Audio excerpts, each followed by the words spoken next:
This is Lieutenant Colonel retired Malcolm S. Ritchie. I come to you as a retired member of the U.S. Army Reserve, 3 combat tours in Iraq, 32 years of service, not as a candidate today. Next week, the Department of War, Pete Hegseth, a failed major in the Army National Guard, now the Secretary of War, calling all combatant commanders to Quantico, Virginia. Why is he doing this? To prepare for World War III with Russia? To prepare for a strike on Venezuela, not authorized by the United States Congress? Is this for moving into Gaza? Or is this a combination of all, plus a loyalty test, and maybe even a loyalty oath?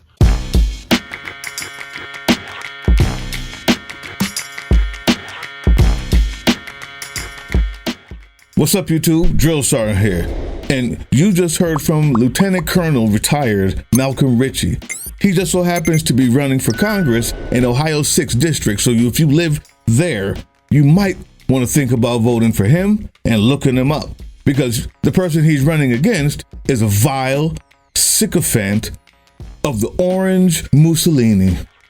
And I don't call him that lightly. I never have. It seems funny, but it's not.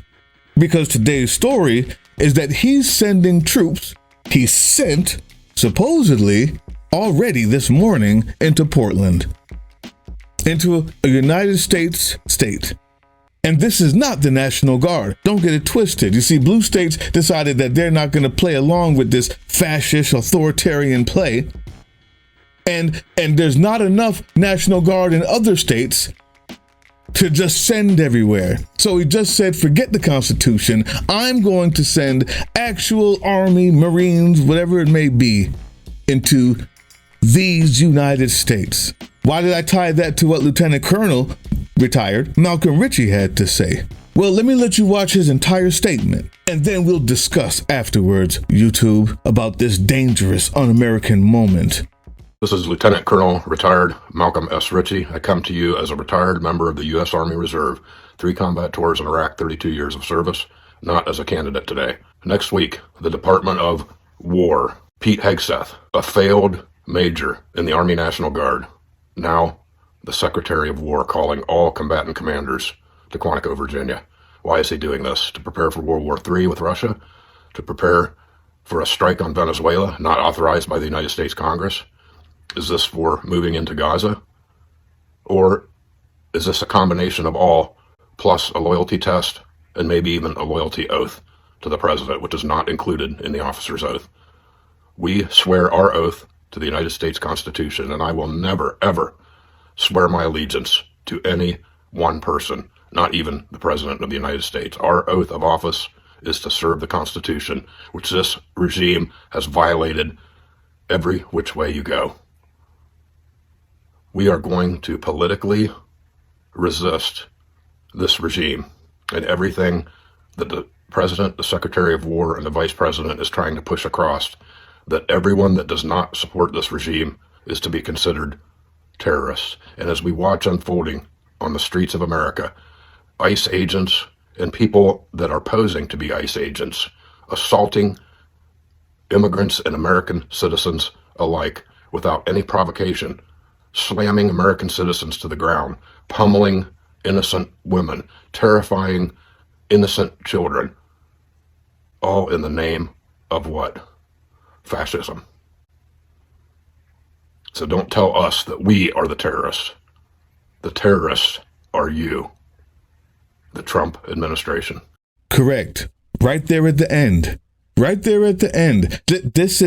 It has to be speculation because they're not giving the facts. There's no transparency. That in itself is a problem we all should have because of just what he said. Even not knowing is a danger. But more importantly, I want to actually show you, let you see for yourself what 2 cans of spray tan Sam, the cankled one, said himself, his own words. so you can see the danger. Here's what Donald Trump posted this morning again while he's out in Long Island enjoying a golf match on the taxpayer dime. He writes, at the request of Secretary Homeland Security Kristi Noem, I'm directing the Secretary of War, Pete Hegseth, to provide all necessary troops to protect war-ravaged Portland and any of our ICE facilities under siege from attack by Antifa and other domestic terrorists. I am also authorizing full force if necessary. Thank you for your attention to this matter. So he uses that boogeyman Antifa in order to say we are sending, which he's now referring, the Department of War to do a military invasion of an American city. Now,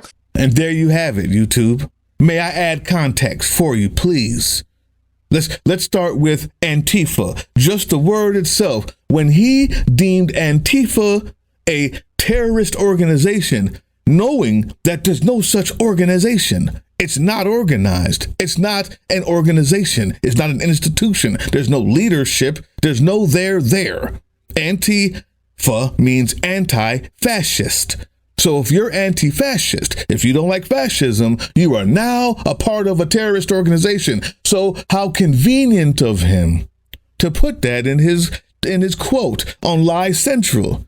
You see, because it's unconstitutional to send the military in to any state to act as police, unless there's terrorism or we're at war, in which if it's terrorism, we're still at a war against terror.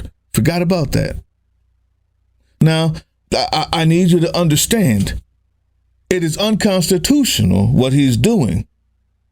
Number one, Antifa is not an organization, so it's not a terrorist organization. It's neither. It's an idea.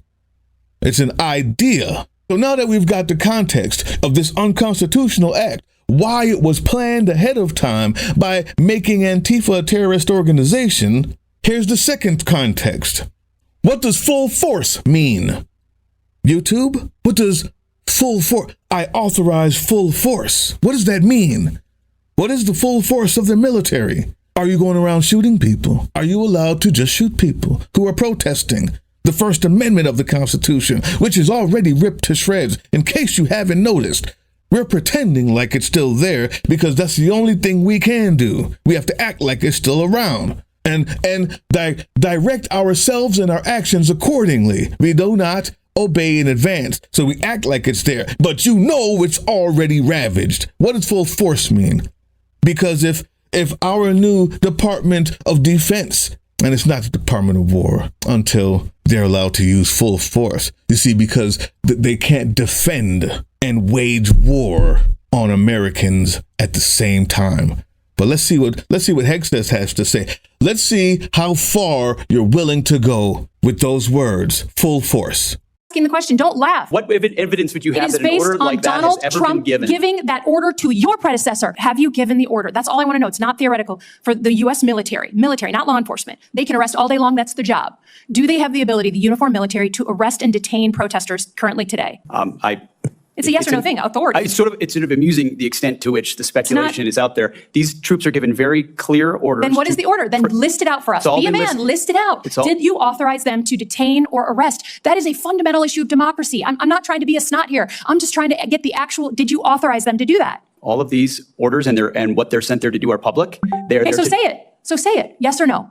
I'd like to. Please. Yes or no? As I've said time and time again through interruption, they're there to protect law enforcement. Do they have ICE the ability officers to arrest? who are trying to do their job, deporting illegals who were allowed in by the previous administration. So they cannot arrest and detain citizens of the United States, the uniformed military. As we've stated, if necessary, in their own self-defense, they could temporarily detain and hand over to ICE. So that's a yes then. It took a long time. You can make up an excuse and find a reason. Then the answer is yes. If they find the excuse or the reason to detain people like police officers, yet another unconstitutional act, order. If you're wondering why Lieutenant Colonel Malcolm Ritchie, retired, was in the beginning of this video, is because I want you to know that when he said he would not follow orders like that, it's because not only is he a good man, but because that's what a good soldier does. If you are in the military and you're watching this by accident, you cannot follow unconstitutional orders. It is against your oath. Remember that one to the Constitution. That goes into the other thing that Malcolm Ritchie said, Lieutenant Colonel retired. He gave an oath to the Constitution, not a man.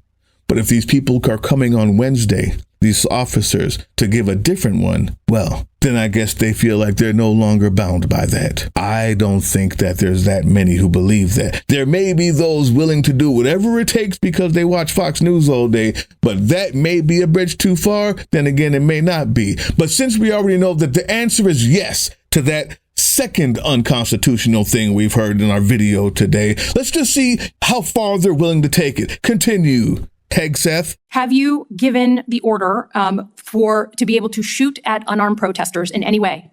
I'm just asking the question. Don't laugh. Like the whole country. And by the way, my colleagues across the aisle. What is that based on? What evidence would you have that an order like that has ever been given? It is based on Donald Trump giving that order to your predecessor, to a Republican Secretary of Defense, who I give a lot of credit to because he didn't accept the order. He had more guts and balls than you because he said, I'm not going to send in the uniformed military to do something that I know in my gut isn't right. He was asked to shoot at their legs. He wrote that in his book. That's not hearsay. So your poo-pooing of this, it just shows you don't understand who we are as a country. Have you given the order? Have you given the order that they can use lethal force against honor? I want the answer to be no. Please tell me it's no. Have you given the order?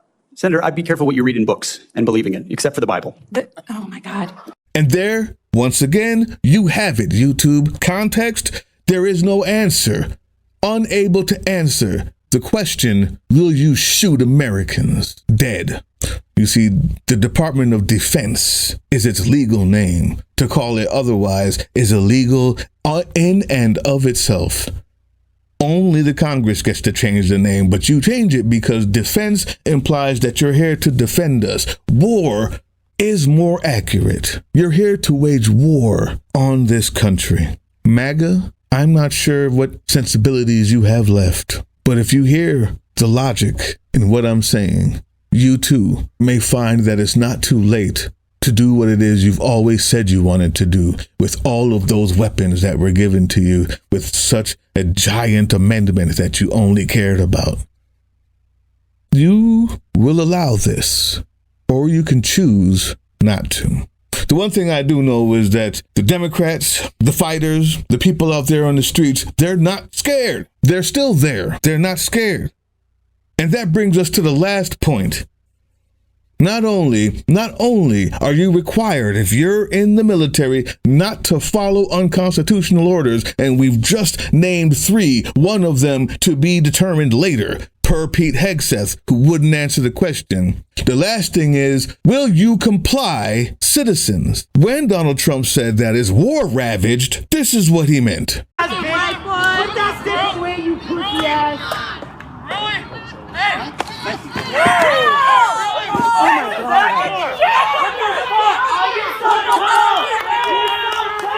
You fucking bitch, boy! Fucking bitch! I bet your mom's real fucking proud of you! Innocent people! Shut up! Every fucking day, a beer! Fucking tear! Bitch ass motherfucker! That's not war ravaged. That is abuse of power. If you don't get on your knees as an American and pray to the powerful with guns and badges, then that means you are a terrorist in this day and age. Today, September 27th. The comply part comes here. Look at this. This guy is why that happened. Get a close up. You see, when you tell me that there are just a few bad apples in the police force, I say bullshit, because the other cops that were right there may not have pushed the guy, but they didn't follow the law, and they failed in their duty to the citizens of Portland. Will you comply now, or will you be bitch made like this guy? Will you make a decision? Cop, law enforcement, security guard, anybody out there? Military, you can't follow the orders, but if they come, anybody else out there, is this you too? Because if it is, you too will be punished when the day comes and we get justice for all of these unconstitutional acts. Everyone who supports it and backs it will be on trial. Forever is a long time. I have been talking about how to help and fix and change and fight. That's not what today's about. You guys, I got another video for that. This is for those who got here by accident, who clicked the wrong thing. You have to make a decision. Your democracy is on the line. And if not, when this is all over, your freedom is on the line. There's a jail cell with your name on it for following unconstitutional orders and for raising your hands when you should have been defending the citizens of your state. This is going to happen more and more often because we're going to let it. That's why. Because we're going to let it. Because we've let too many things happen. There's no stopping that.